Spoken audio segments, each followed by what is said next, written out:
Durante estos días hemos estado la historia de Sumeria, la cuna de nuestra civilización, la cuna de nuestro neolítico, de nuestra escritura y de nuestra historia al fin y al cabo. Bueno, y ahora decíamos cuando hablamos de Sumeria, estos 4 días pasados, que eran una reunión de ciudades-estado, que van adquiriendo hegemonía de manera consecutiva, siendo hegemónicas unas, perdiendo las otras, incluso recuperando la hegemonía aquellas que la tuvieron, y nunca fueron un Estado, porque nunca consiguieron aunar culturas y pueblos diferentes. Esto va a pasar ya con los acadios. Entonces, después de los sumerios, en la historia de Mesopotamia, tendremos que hablar de los acadios. Y esto es lo que vamos a intentar hoy, hablar del imperio acadio.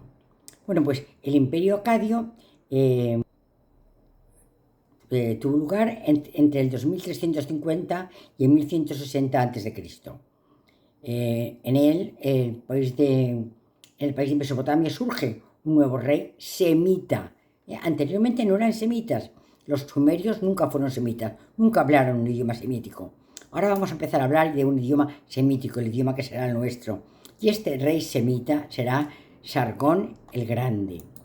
Es decir, vivió entre 2270 y 2215 a.C. Esta es la máscara de Sargón, que como ya luego comentaremos, por desgracia se perdió en la guerra del Golfo. Bueno, pues fue un rey muy importante porque realmente fue el primer emperador de la historia de la humanidad. Fue el primero que unificó las tierras conformando un imperio.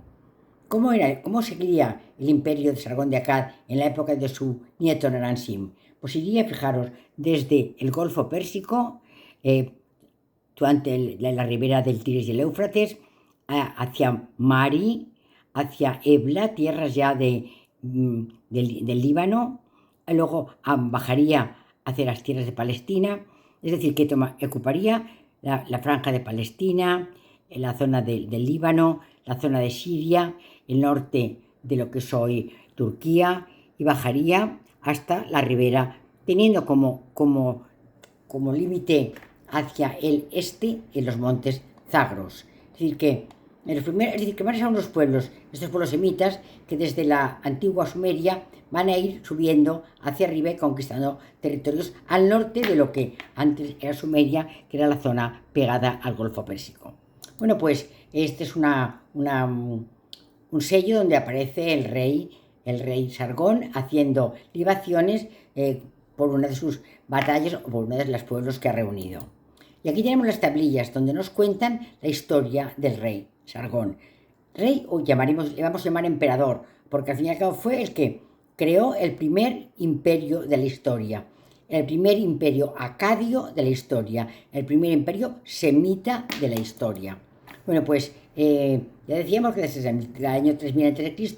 los semitas habían ido, que convivían en la zona de Sumeria con los sumerios, habían ido extendiendo desde sus orígenes en Arabia hacia otros pueblos, como por ejemplo los amorreos. No hay muestras de que estas migraciones fueran violentas, sino más bien pacíficas, y que fuese más bien un proceso gradual de asimilación cultural. En Mesopotamia, los más importantes fueron los acadios, los que llegaron a Mesopotamia. De todos estos pueblos semitas fueron los acadios, que estaban presentes en la zona norte de la antigua Sumeria, es decir, en la zona norte de lo que antes eran las grandes ciudades estado sumerias. Es decir, que de todos los semitas, los que más van a colonizar nuestra antigua Sumeria van a ser los acadios. ¿Quién es Sargón de Akkad? Bueno, pues Sargón de Akkad se cuenta una historia sobre él, una historia que es muy común en las historias bíblicas, de los niños que se le deposita en un cesto porque una persecución lo pone en peligro, y entonces encuentra un aguador en la calle y lo adopta. Se sabe que Sargón pronto pasó a formar parte de la corte, y entonces fue un hombre de responsabilidad política. Culturalmente era semita y su lengua era el semita, no el sumerio, sino el acadio, que será un idioma semita. Esto lo voy a repetir mucho porque vamos a ver en esta clase cómo se pasa del antiguo idioma sumerio al nuevo idioma acadio. Digo nuevo porque será ya el que va a quedarse en todas las poblaciones que nosotros conocemos. Bueno, pues aquí tenemos que los acadios se encuentran primero en la ciudad de Kish, en los bordes del río Éufrates. Y luego fundarán la ciudad de Akkad, muy cercana a la ciudad de Kish. Bueno, pues esta es la tablilla donde se describe el nacimiento de Sargón, el niño que había nacido en Kish y que fue adoptado por este aguador que lo encuentra en las aguas del río. Aquí tenemos a el emperador, el primer emperador de la historia de la humanidad del imperio de Akkad. Bueno, pues fue el creador, ya hemos dicho, del gran imperio acadio. Su descendencia gobernó toda la zona de Mesopotamia y mucho más extenso, porque ya veremos cómo su nieto ya llega hasta el borde del Mediterráneo. Y bueno, pues durante siglo y medio, su imperio se extiende desde Elam, es decir, hacia el oeste, hacia los montes Zagros, hasta el mar Mediterráneo, incluyendo todos los ríos, las regiones del río Tigris y Éufrates, parte de las modernas tierras de Irán, en la zona de Elam, la parte de Siria y posiblemente también la actual Turquía. Es decir, que su capital fue Acadia, que se llamará Ágade, también conocida como Ágade. Akkad, Acadia o Ágade serán las tres formas de designar la capital del imperio acadio. Aquí tenemos Ágade, Akkad o Acadia, capital del imperio acadio, que ha surgido, hemos dicho, al norte de las ciudades sumerias y que luego se va a extender hacia Mari, hacia Ebla, por toda la costa del Mediterráneo. Es decir, que y luego va a atravesar la parte del Elam hasta los montes Zagros. Esta va a ser la extensión que va a tener el imperio acadio en la época de Naram-Sin, su nieto. Bueno, pues su padre era Laibum y Sargón fue copero de Urzababa, el rey de Kish en Sumeria. Sargón, siendo copero, tuvo un sueño, y es que este sueño se lo proporcionó la diosa Inanna, y en el sueño el rey Urzababa, el rey de Kish, se ahogaba en un río de sangre. Bueno, pues Sargón, no muy listo, se lo cuenta a Urzababa. Urzababa piensa, Dios mío, a mí lo que quiere este chiquito es matarme. Y entonces decide quitarse de medio Sargón. ¿Cómo lo hace? Pues le manda con una tablilla a su compañero, el rey de Lugarzagesi, el rey de Umma. Entonces lo manda a Umma con una tablilla para mostrársela al rey Lugarzagesi. Mientras va a camino de Umma, la diosa Inanna otra vez le habla y le dice, ten cuidado, ahí te espera tu muerte. Porque la tablilla lo que decía era esto, mandaba un recado de Lugarzagesi de Urbazaba a Lugarzagesi para que matase al niño que portaba, al chico que portaba la tablilla. Bueno, pues aquí tenemos a Lugarzagesi, el enemigo de Sargón y amigo de Urzababa, rey de Kish. Es decir, el rey de Kish es Urzababa, el rey de Umma es Lugarzagesi. Os lo repito para que vaya sonando. Yo comprendo que es difícil, es una nomenclatura diablada, entonces pues a veces no puede uno llegar a aprenderla, pero bueno, lo repetiré para que os vaya sonando. Urzababa, rey de Kish, manda una tablilla con un mensaje de muerte a Lugarzagesi, rey de Umma. Pero hemos dicho que Sargón tiene una relación muy buena con la diosa Inanna y él avisa de que esto va a ocurrir, y entonces va a devenir todo esto una serie de guerras y la creación, por primera vez en la historia de la humanidad, de un imperio universal. La diosa Inanna le describe su futuro a nuestro pequeño Sargón, y entonces él se reúne un ejército y en la batalla de Uruk vence a Lugarzagesi. Entonces impone una táctica de conquista que va a ser muy importante durante milenios en el Oriente Medio. Fue el fundador de una nueva dinastía que además se denominó Rey de la Totalidad, ya que creó las bases de un verdadero imperio universal, basado en un nuevo concepto de sucesión dinástica. Es decir, va a crear un nuevo imperio que se caracterizará por la unión de distintas culturas, y además por la imposición de una forma nueva de herencia o de sucesión dinástica. Esta es la tablilla con los signos a Sargón que va a describir su hija. Hablaremos luego de ella. Es un personaje que yo realmente no conocía, pero una alumna mía, son muy aventajadas, yo creo que son mejores que yo, muchas de ellas, me ha soplado estos datos y yo me los he apropiado con el permiso de ella para poderlos contar. Luego los voy a contar, Bueno, pues Sargón promueve, esto es muy importante, una política de entendimiento entre las etnias semitas y sumerias. Es decir, que en vez de enfrentarlos, coge a los sumerios y los incluye en su corte. Y designó a muchísimos sumerios como parte de la corte de él. Hizo lenguas cooficiales, tanto el sumerio como el acadio. Entonces, no desapareció el sumerio, sino que se fue transformando, se fue adquiriendo por los acadios, de manera que desapareció el sumerio, pero había pasado al idioma acadio, y que fue un paso de un idioma al otro, pero nunca un paso violento ni impuestos, no. Poco a poco se fue asimilando. Promocionó muchísimo la propiedad privada, el comercio y las artes conocieron un gran momento de esplendor en su reinado. Se casó con Taslutum. Taslutum fue la madre de sus hijos. Tuvo 3 hijos, que se sepa. Rimus fue el padre de su nieto, el Naransim, su hijo, otro hijo, Manistusu, y luego su hija. Esta es la muy importante, la poetisa, la primera poetisa de la humanidad, la primera poetisa que además firma sus escritos, es decir, que hace libros de sus poemas. Se llamó Enheduanna. Enheduanna fue la hija de Sargón, la que escribió los poemas a los dioses y a su padre, y la primera poetisa de la historia. ¿En qué escribía? ¿En Sargón? Perdón, ¿en sumerio o en acadio? Esta es la cuestión que luego vamos a intentar de aclarar dentro de lo posible, claro. Bueno, pues hacia el 2340 Sargón fundó la ciudad de Akkad en las proximidades de Kish. Es una ciudad que no ha aparecido, está todavía sin descubrir, no sabemos bajo qué tel estará sumergida, aunque se cree que está cerca de Bagdad.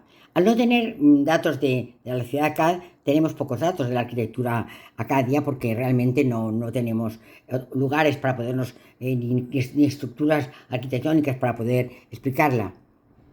Tampoco está claro los motivos de su fundación. Parece ser que se encontró como nacido en Kish, pero no tratado bien por los habitantes de Kish. De hecho, su rey lo manda a Umma para que termine su vida. Y si no hubiera sido por la diosa enana, pues no hubiera podido salvarse. Bueno, ¿cuáles fueron las conquistas de Sargón y de su nieto Naransim? Bueno, pues fueron importantes porque su nieto Naransim extendió el imperio acadio hasta lugares donde nunca más se van a recuperar. Es decir, todo Sumeria, todo al norte de Sumeria, lo que será Babilonia, lo que será el norte de Turquía, lo que será Siria y lo que será el Líbano y lo que será la costa del Mediterráneo.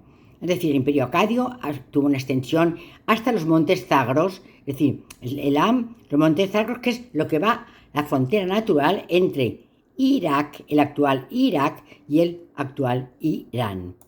Bueno, pues Sargón se lanzó primero ¿a dónde? Pues a conquistar las ciudades que ya había conquistado Lugarzagues y de Uma, porque al haber sido conquistadas estas ciudades se rindieron antes ante el nuevo imperio. El primero de sus objetivos fue Uruk, la ciudad célebre por sus murallas, donde realmente se encontraba el Lugarzaguesi. No solo conquistó al rey, sino que lo obligó a caminar con una cuerda en el cuello, una argolla en el cuello, hacia el templo de Enlil, en Nippur. Es decir, que lo conquistó y lo humilló, se vengó de lo que había hecho con él. Este es el enemigo de Sargón, Lugarzaguesi. Bueno, pues tomó Ur, tomó Lasag, tomó Umma, y entonces empezó a conquistar la zona del este. Intentó atravesar los Zagros y conquistar al norte ciudades como Marín, Ebla, a pocos kilómetros ya del Mediterráneo, y llegó hasta el actual Líbano y quizá hasta la Anatolia. Es decir, lo que hemos explicado antes, subió hacia arriba, primero se fue hacia el este, hacia los montes Zagros, hacia el Elam, luego subió hacia arriba, hacia la ciudad de Mari, en la actual Siria, luego pasó a Ebla, luego subió hasta el Líbano y bajó hasta Anatolia por las costas de Palestina. Aquí tenemos el recorrido que hace, es decir, desde Agad hasta Mari, Ebla y bajando por las costas, rodeando lo que es la actual Turquía y llegando a los montes, al Elam y a los montes Zagros. Bueno, pues Sargón se convirtió en el primer monarca histórico que consiguió unificar toda la cuenca mesopotámica. Murió en el año 2215 y su imperio, claro, como siempre ocurre, se rebeló contra él. La mayoría de revueltas fueron reprimidas por su hijo, Rimus, y luego que tan solo reinó durante 9 años, y a él heredó el gran Naram-Sin, que estableció el orden y inició nuevas campañas hacia Arabia y hacia Persia, siendo, como hemos dicho, el nieto de Sargón Naram-Sin el que consigue la mayor extensión del imperio acadio. Bueno, pues su sucesor fue realmente Naram-Sin, porque hubo un episodio de 9 años en el que estuvo su hijo, pero que no hizo más que contener lo que había y no creó nuevas conquistas. Bueno, pues a las dificultades durante su reinado, del 2260 a 2223, el imperio alcanzó las máximas extensión territorial, incorporando Alepo en Siria, Trípoli, Susa en la zona del Elam, Anatolia en la zona de Turquía, es decir, que va a conquistar toda la cuenca del Mediterráneo, del Tigris y el Éufrates, y además va a llegar hasta las bordas del Mediterráneo. Ahora bien, tuvo un problema, no consiguió conquistar a los Huti. Los Huti son un pueblo muy guerrero que se encuentra en los montes Zagros, y entonces continuamente desde los montes Zagros hacían razias, bajaban al imperio y atacaban las tierras del valle. Él intentó conquistarlos, pero realmente no pudo conquistarlos, y fueron la frontera del imperio acadio hacia el este. Los montes Zagros, al fin y al cabo, son el lugar que separan los montes Zagros, es el lugar que separa el actual Irak, la tierra entre el Tigris y el Éufrates, de el actual Irán. Él llegó hasta los montes Zagros, conquistó el Elam, pero no pudo atravesarlos, porque los Guti le pusieron resistencia. Aquí tenemos pues la zona de los montes Zagros, que van a ser hoy y siempre, en la frontera natural entre Irak, entre el Tigris y Éufrates, y el actual Irak. Aquí tenemos Teherán, el mar Caspio, aquí tenemos el mar Mediterráneo, con Siria, el Líbano, la zona de Israel, y aquí tenemos la zona hoy de Turquía, y el lugar de los montes Zagros, que van a ser la frontera natural entre Irak, el actual Irak y el actual Irán.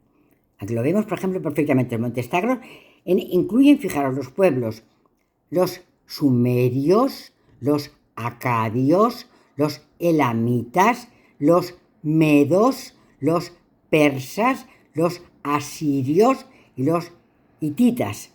Es decir, que van a separar estos grandes pueblos que van a ser tan importantes en la historia antigua del origen del mundo. Bueno, pues Naram-Sin fue deificado y Sargón y su nieto fueron tomados como modelos arquetípicos de los emperadores de la antigüedad. Es decir, por supuesto, Sargón fue primero, pero tanto él como su nieto fueron considerados personajes ideales y deificados para ser imitados. ¿Cuál fue la significación política del nuevo imperio?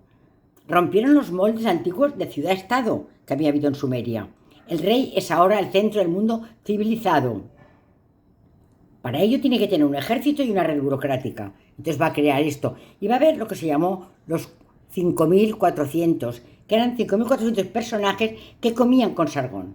Es decir, que lo rodeaban siempre. Era como si dijéramos su corte, una corte 5.400 personas, bastante importante. Bueno, pues en esta corte de 5.400 había bastantes sumerios, lo que nos indica lo que antes afirmábamos, que no hubo una ruptura brusca entre sumerios y acadios, ni en las personas, ni en el idioma, ni en las tierras. Hubo una asimilación del imperio acadio de las antiguas ciudades sumerias. Bueno, pues desde el segundo milenio, pues ya toda Mesopotamia hablará ya lenguas semíticas. Semíticas quiere decir que ya el sumerio se ha ido perdiendo, ha desaparecido, porque ha sido asimilado por esta nueva lengua, el acadio, que es una lengua semita. Los emperadores del imperio acadio fueron cediendo terrenos, cobraban diezmos por la cesión de estos terrenos, porque era imposible controlar todo el imperio rodeados de pueblos enemigos. Y entonces esto se encuentra en el obelisco de Manistusu, donde se acredita que el rey cobra un justo precio a sus arrendatarios legales, es decir, que arrenda territorios y él cobra un precio. Es decir, fue la dinastía de Sargón de Akkad la primera que dominó pueblos de distintas culturas. Por esto decimos que fue el rey Sargón de Akkad el primer emperador de la historia de la Universal. Bueno, aquí tenemos el obelisco de Manistusu, donde aparece que el rey está cobrando dinero por las tierras que ha arrendado, pero que es un justo precio el que el rey cobra. Aquí tenemos la escritura donde se explica realmente cuál es el precio que debe pagar cada uno de los territorios alquilados. Bueno, y el arte acadio, pues de la arquitectura sabemos muy poco. Realmente sabemos poco, desde 2300 al 2100.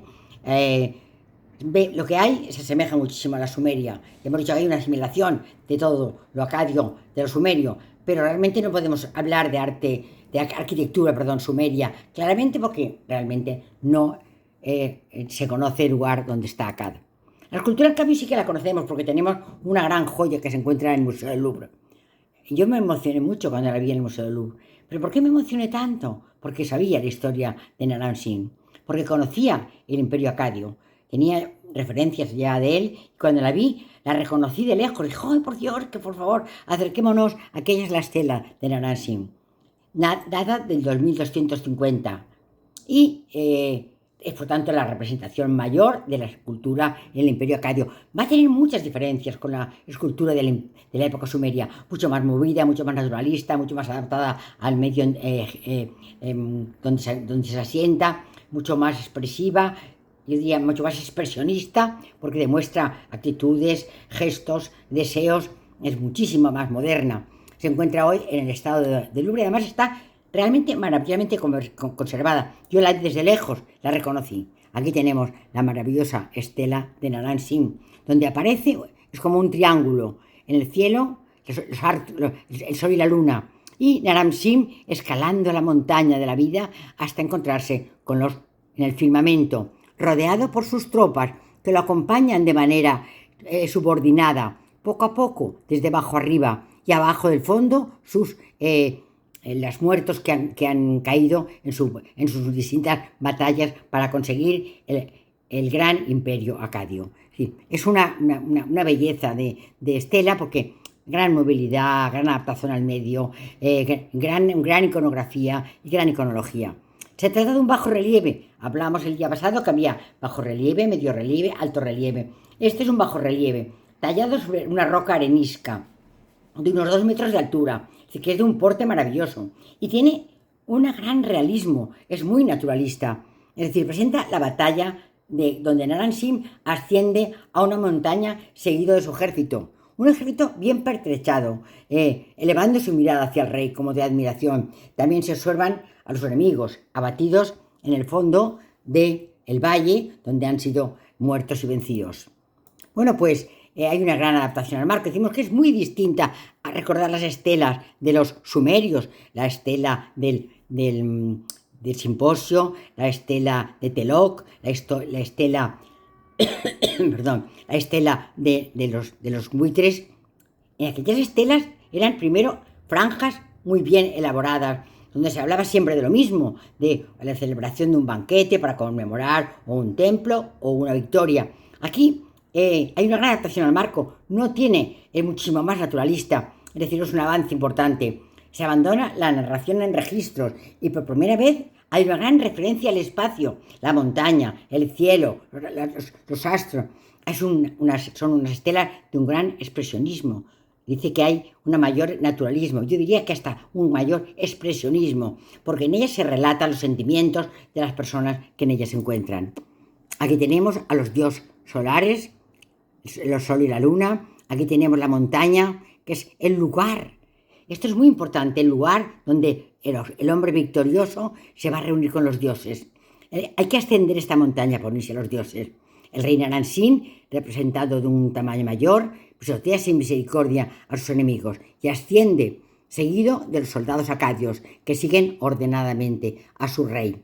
Y gran movilidad, gran adaptación al medio, aparecen árboles, aparecen paisajes que acompañan esta estela maravillosamente tan narrativa de la victoria de Naram-Sin y su llegada a los cielos.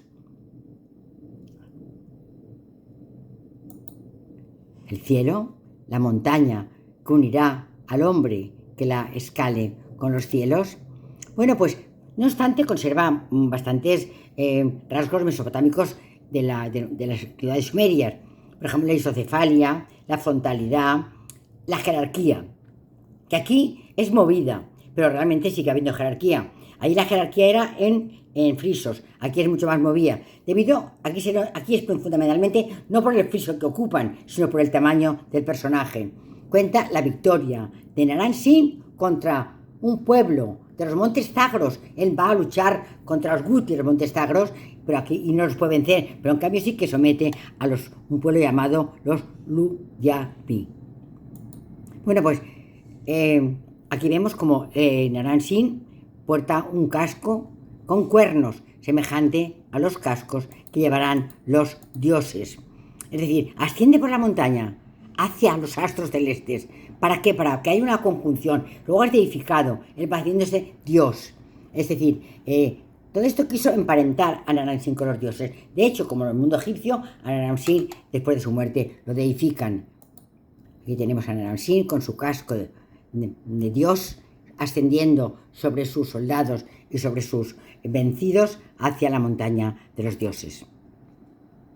Es muy bella esta. De verdad que es muy bella. Yo cuando la contemplé me emocioné mucho porque era muy expresionista. Se notaba muy bien los movimientos, la fuerza, el porte. Era una iconografía y una iconología muy marcada. Bueno, pues tenemos la máscara de Sargón. Es el retrato de un soberano mítico. Es una pieza más conocida del arte mesopotámico. Se encontró en el año 1931 al excavar la ciudad de Nínive y el actual Mosul, y la máscara es datada sobre el 2350 a.C.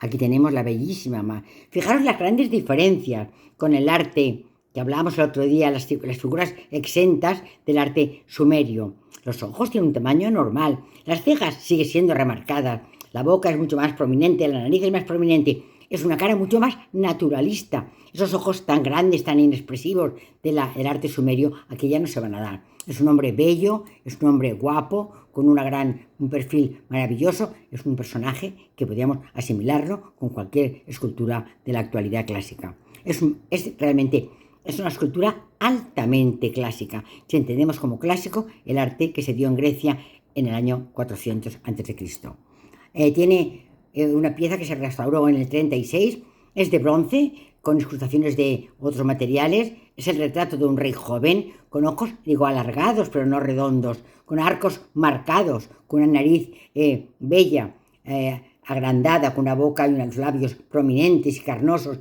bien dibujados, una barba gruesa, recogida en trenzas, enmarcando su cara. Las cavidades están vacías porque estaban ocupadas por piedras preciosas. Mientras se desarrolla la Segunda Guerra del Golfo, el museo iraquí, como ya sabemos, fue saqueado y la máscara de Sargón desapareció junto a cientos de piezas del arte mesopotámico. Bueno, esto es uno de los precios. Alto precio, una guerra. Bueno, alto no si se compara con las muertes de personas, pero realmente fue una pérdida no recuperable. Aquí tenemos la máscara de el rey Sargón de Akkad, la bellísima máscara de este bellísimo rey Sargón de Akkad. Bueno, vamos a comparar un poco la escultura egipcia con la mesopotámica. Comparten características, la frontalidad, la isocefalia, la falta de expresión, aquí ya no, más en el arte sumerio. en el arte acadio, el expresionismo ya es mucho mayor, los registros horizontales que se daban en el sumerio, que ahora tampoco se van a dar. Pero realmente si nos fijamos ya nos hemos dado cuenta perfectamente de la evolución tan grande que ha habido entre la escultura sumeria y la escultura acadia. Se reducen los ojos, aparece un expresionismo, aparece una iconografía y una iconología mucho más de acorde con el paisaje, con el momento, nos relatan con mucha más verosimilitud un hecho histórico. En cambio, esto en Egipto no pasa.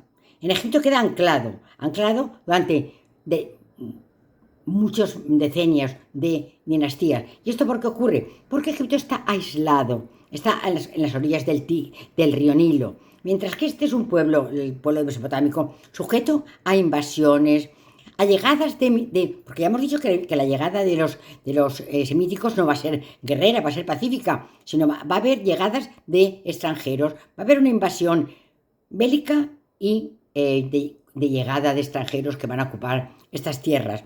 Es decir, que va a ocurrir como está ocurriendo ahora en Europa, que no tenemos guerras, pero están llegando gentes de otros pueblos que nos traen otras culturas. Esto ocurrió en Mesopotamia, cosa que no ocurrió en Egipto. En Mesopotamia muchas culturas se reúnen y crean una cultura nueva. Y va cambiando el arte, que es una de las expresiones del mundo en el que se vive. Por ejemplo, si comparamos la paleta de Narmer con la estela de Naram-Sin, no tiene nada que ver una cosa con la otra. Esta es una cosa rígida, estática, esto es una cosa movida, realista, incluso expresionista, diría yo. Esto es arte moderno y este es arte antiguo. Bueno, una cosa importantísima, que yo siempre sabéis que me encanta lo del idioma. ¿Cómo se pasa del sumerio al acadio? Hemos dicho que no se pasa de manera violenta, para nada se pasa de manera violenta, se pasa de manera gradual, poco a poco. Los acadios van asimilando el idioma sumerio y el sumerio al final desaparece porque queda tan solo el acadio. Importante es una personaje que hablábamos antes, una hija del rey Sargón, Enheduanna. Enheduanna es una poetisa cuyo nombre significa sacerdotisa y ornato, porque es sacerdotisa y poetisa. Vivió, ya hemos dicho, en la época del rey Sargón, y en Ur compuso numerosos himnos, hasta 42 se conocen, dedicados a los dioses en los templos de Sipar, Esnuna, Eridu y otras ciudades sumerias.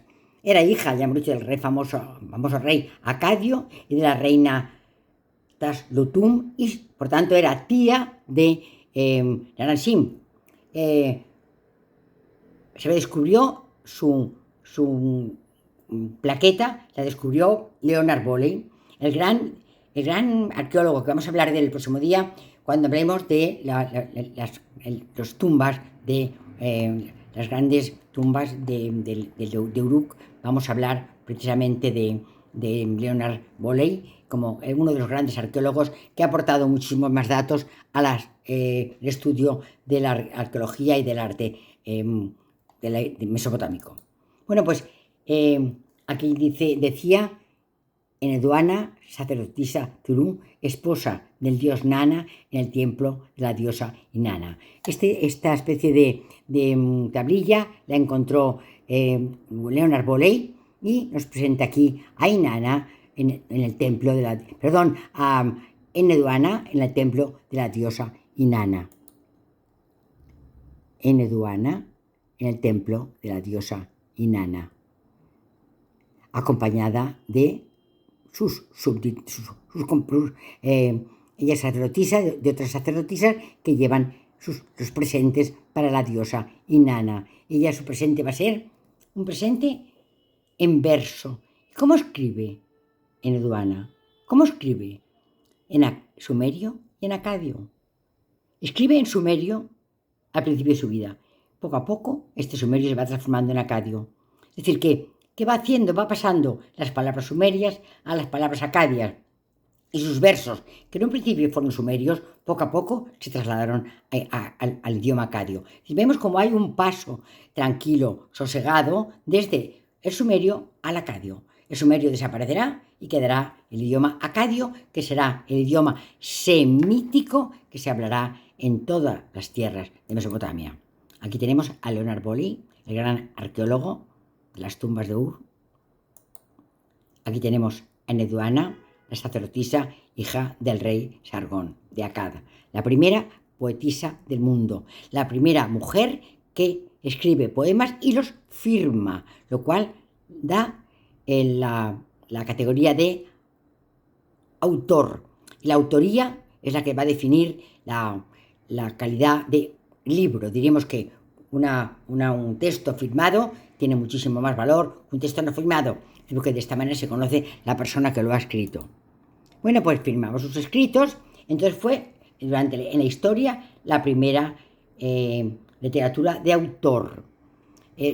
La autoría de Nuama suscita el tema de la educación femenina en la antigua Mesopotamia. Y aquí yo quiero hacer una aclaración. Cuando yo hablaba de las escuelas de Sumeria, decía que no había chicas, no había constancia de mujeres. Bueno, pues ya vemos que cuando vamos dejando el mundo sumerio y vamos entrando en el mundo acadio, van apareciendo estas mujeres. Lo que es evidente es que esta chica no era una chica corriente, esta era la hija del rey. Entonces quizá también tenemos que pensar que las mujeres normales no estaban educadas, sino que tan solo esta educación era otorgada a las mujeres de familia real. Es decir, a pesar de que Noel Kramer nos afirmaba que no había presencia de mujeres en las escuelas sumerias, de escribas, podemos decir que sí, esta mujer recibió una enseñanza importante. Esto es las ruinas de Enkiparu, donde se encontró los restos de los escritos de Nuama. Esto es el templo de la diosa Inanna. Y estos son los versos que ella escribe a la diosa Inanna. Reina de todo Mesopotamia, demasiado numerosa para contarte, te elevas como resplandeciente, mujer, la más decidida, ataviada de un terrible fulgor, amada de Anu y Uras, Lugi de Anu, que está por encima de todas las grandes, tú que amas la justa corona de Agá, digno sacerdote de En. Escribió versos a los dioses, exaltación a los dioses y a su padre también, al rey Sargón. Muchas gracias y no sé si os he aclarado lo que quería contaros, pero hablaros de esta poetisa, hija del rey Sargón, porque realmente es la primera escritora de autor, la primera que de alguna manera nos va a dejar textos en los que una mujer escribe en la antigüedad. Fijaros cuántas cosas pasan en Mesopotamia, fijaros cuántas cosas pasan. Y más, una cosa muy importante que quiero que tengáis en cuenta, el paso del sumerio al acadio, un paso tranquilo, sosegado, y la muerte del acadio será sustituida por el nacimiento de este arte, de este idioma semítico que va a ser, es que a partir de ahora se va a hablar en toda Mesopotamia. Muchas gracias.